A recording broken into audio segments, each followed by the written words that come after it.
Welcome back, Avid readers. We have been working so hard this summer. In just 2 weeks, we're starting our third week already. We've talked about how to become avid readers with reading fiction.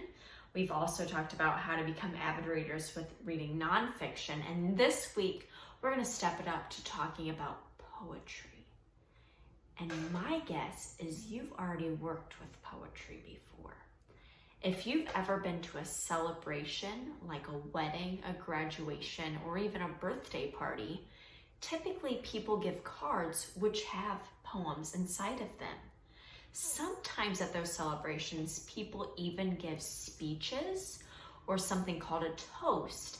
And sometimes people read a poem during that time as well. So today I want to teach you about how to become an avid reader of poetry. And boy, are we going to have fun today. Let's go get started. Readers, let's take a look at one of our favorite songs, which is also a poem. We are going to warm up by singing this together. So follow along with me. I'm going to point under each word as we sing this together. The itsy bitsy spider. The itsy bitsy spider climbed up the water spout. Down came the rain and washed the spider out. Out came the sun and dried up all the rain. And the itsy bitsy spider climbed up the spout again.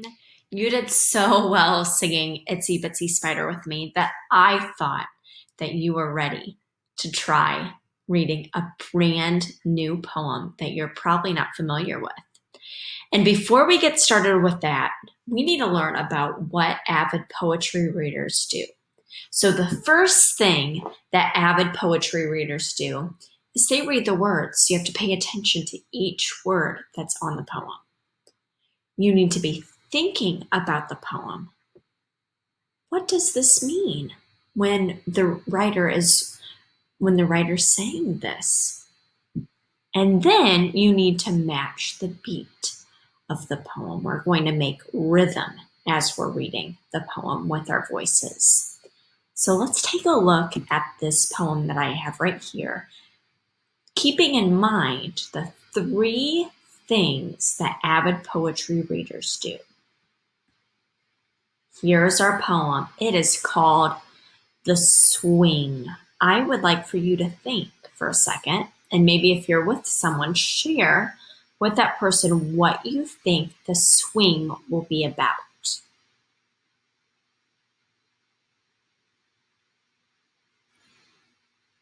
Okay, let's see if your prediction was true. We're going to pay attention first, and we're going to read this a few times. So we're going to pay attention first to reading the words. Read along with me.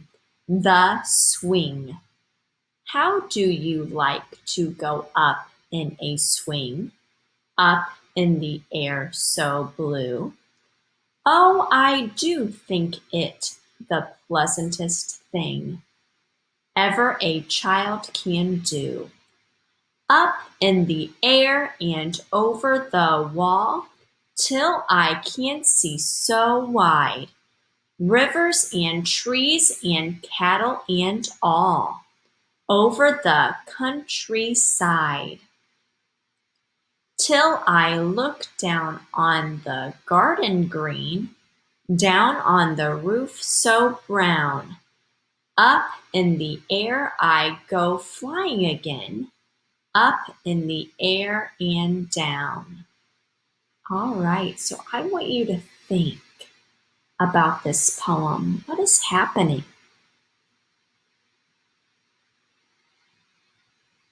One thing that I'm noticing that's happening is when you're swinging, and I'm looking at this picture too because it's matching.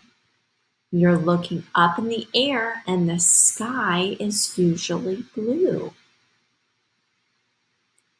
When you're looking, you can see over things. When you're up really high, you can see over a wall.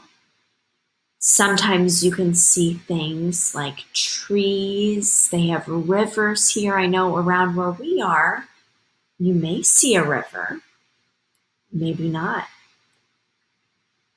You see, maybe if you're in the country, you can see animals at a farm. And you can also, if you're looking high, you can see a roof. You can see other things on the ground like a garden here. And you feel like you're flying.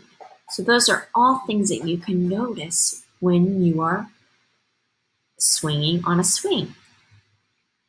Since we just focused on thinking about what was happening in the poem, now we need to be using what we know in our voice, and we're going to work to make rhythm in our voice. Now, there are some words that we might want to make louder. There are some words that we might want to make softer, but we're really going to be paying attention to how our voice should be sounding. What if we make a rhythm by clapping like this? Now, I won't be able to point under each word since I'm clapping, but we're going to keep a beat, okay? How do you like to go up in a swing? Up in the air so blue. Oh, I do think it the pleasantest thing ever a child can do. Up in the air and over the wall, till I can see so wide.